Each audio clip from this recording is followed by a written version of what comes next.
안녕하세요. 약사와 영업사원의 박약사입니다. 네. 영업사원이 어디 있냐고요? 영업사원은 저번 크리로의 조회수가 생각보다 너무 많이 나와서 지금 조금 떨고 있습니다. 그래서 제가 혼자 이 시간에 여러분께 인사드립니다. 아마 다음번에는 같이 인사드릴 수 있을 것 같아요. 제가 약국에서 약을 판매하다 보면 환자분들이 비타민과 미네랄에 대해서 모르시는 분들이 너무 많아요. 그리고 뭐 당뇨병에 대해서 이야기를 하거나 혈압에 대해서 이야기를 하면 그 혈압약을 당뇨약을 왜 먹고 있는지, 몸에서 어떤 작용을 하는지, 그리고 비타민 미네랄이 왜 중요한지 모르시는 분이 너무 많아서 제가 거기에 대해서 공부를 해보고자 책을 한 권 사서 읽어봤습니다. 바로 이 책인데요. 그 환자혁명입니다. 이 책을 쓰신 분은 미국에서 의사로 일하고 계시는 조한경 선생님이시고요. 제가 이번 시간에는 15페이지부터 34페이지를 읽고 여러분께 병원에서 비타민 미네랄을 처방하지 않는 이유라는 제목으로 세 가지 이유에 대해서 나누고자 합니다. 첫 번째 이유는요. 현대의학은 질병 예방에 무관심하기 때문입니다. 현대의학은 질병 예방에는 생각보다 무관심해서 스트레스, 운동 부족, 영양 부족, 그리고 환경 오염으로 인한 영양소 부족, 그리고 식품 첨가물과 가공식품 이런 것들에 대해서는 알려진 것보다 훨씬 더 관심이 적습니다. 그리고 현대의학은 지나치게 질병을 세분화시키고 그 세분화시킨 질병들을 찾기 위해서 MRI, CT, 혈액검사 등 각종 기술 그리고 약물에 의존합니다. 그리고 현대의학은 산업이기 때문에 질병 예방에 무관심한 것 같습니다. 왜 산업이기 때문에 무관심하냐고요? 이것이 바로 두 번째 이유입니다. 예방은 돈이 안 되지만 의료 산업은 돈이 되기 때문입니다. 우리나라가 2000년도에 의약 분업을 했죠. 예, 의약 분업을 하기 전에는 사람들이 아프면 약국에 가서 약을 조제받고 먹을 수 있었습니다. 그리고 병원에 가서 직접 치료도 받고 약도 타고 주사도 맞고 그랬죠. 의약 분업이 된 후로부터는 사람들은 진단을 받기 위해 병원에 갔다가 처방전을 가지고 약국에 가서 약을 받아 먹습니다. 근데 지금 제가 생각을 해보면 의약 분업 후에 고혈압, 당뇨, 고지혈 환자가 훨씬 더 많은 것 같습니다. 예. 물론 검진을 자주 받고 검사를 하기 때문에 그렇다고 말을 할 수도 있는데 제 생각엔 훨씬 더 많은 것 같습니다. 그리고 환자가 늘어나면서 매일 먹어야 하는 약들이 정말로 많이 늘어났습니다. 나이가 들면서 질병이 오래될수록 먹어야 하는 약들은 한 알, 세 알, 다섯 알, 열 알, 제가 많게는 20알 넘게 드시는 분도 봤습니다.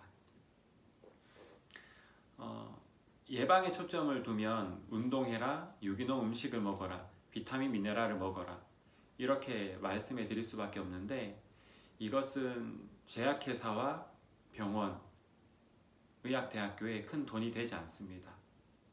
산업이 되지 않습니다. 하지만 많은 사람들이 매일 약을 먹어야 한다면 이것은 정말로 세계적인 큰 산업이 됩니다. 그리고 이 산업을 이끄는 것은 바로 다국적 제약회사의 특허입니다. 파이자, GSK, 머크 등등의 대기업들은 혈압약, 당뇨약, 고지혈증약 등등의 특허를 가지고 있습니다.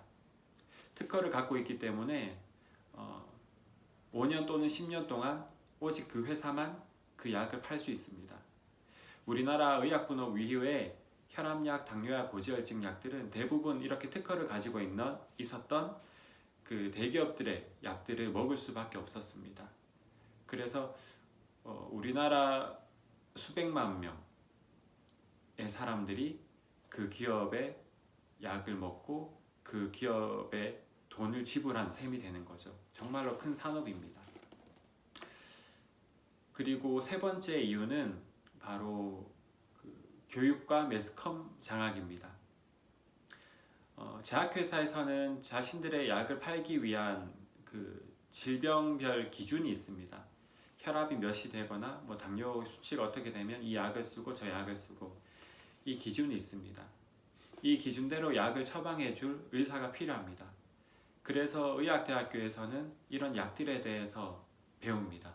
그리고 제약회사의 새로운 약이 나오면 정말로 아무 스스럼 없이 비판 없이 받아들이고 이것을 가르치고 병원에서 바로 씁니다. 그래서 의사 선생님들은 하시는 일이 주로 이제 진단을 하고 검사를 하고 제약회사 약을 쓰시는 거죠. 그리고 환자분들이 비타민이나 미네랄에 대해서 물어볼 때는 이 책에 의하면 이 의사 선생님께서는 의대 커리큘럼에 병원에서 이제 영양학이나 의약품의 용량, 의약품 복용 방법 이런 것에 대해서 배우는 시간은 거의 없다고 합니다. 그래서 병원에서 의사 선생님들은 병원 여러 가지 시스템에서 배워야 될 게 너무 많기 때문에 일반 의약품이나 비타민 미네랄의 어떤 트렌드를 따라가기가 힘들다고 해요. 그래서 이 책에서는 의사 선생님께 비타민 미네랄을 물어보는 것은 의사에게 한약을 물어보는 것과 같다라고 말씀하시더군요. 저는 정말로 그런가 생각했습니다. 의대 커리큘럼을 찾아보기도 했고요. 실제로 많은 병원에서 처방하는 추천하는 비타민제를 보면 센투룸 그리고 CF에 많이 나오는 약품입니다. 센투룸은 일반 의약품이 아니라 지금은 건강기능식품입니다. 용량도 정말 적고요. 더 좋은 일반 의약품 비타민제들이 정말 많이 나와 있습니다. 아마 유튜브 찾아보시면 아실 겁니다. 그리고 매스컴 장악은 TV나 드라마 그리고 예능 프로그램을 통해서 수많은 약들이 나옵니다. 예를 들어 크릴 오일이 정말 많이 나왔습니다. 그리고 인터넷 사이트의 실검 순위 1위를 차지하고 그리고 수많은 사람들이 크릴 오일을 먹고 좋다는 리뷰를 많이 남겼죠. 그래서 정말로 많은 사람들이 사 먹었고 홈쇼핑을 통해서 다 매진되었습니다. 하지만 제가 말씀드렸듯이 크릴 오일은 정말로 좋은 그렇게 만병통치약이 아닙니다. 그래서 매스컴을 장악한 제약회사, 의료산업은 자신들에게 불리한 이야기가 나오지 않도록 언론을 통제할 수 있는 거죠. 이렇게 오늘 병원에서 비타민 미네랄을 처방하지 않는 이유에 대해서 제가 주관적으로 3가지를 요약해 보았습니다. 지금까지 제가 말씀드린 것은 이 환자혁명이라는 책에 대한 리뷰였습니다. 정말 이럴까? 라는 생각으로 읽었고 여러분에게도 이 책의 내용을 나누어 드린 겁니다. 이 내용이 여러분에게 도움이 되었으면 합니다. 감사합니다.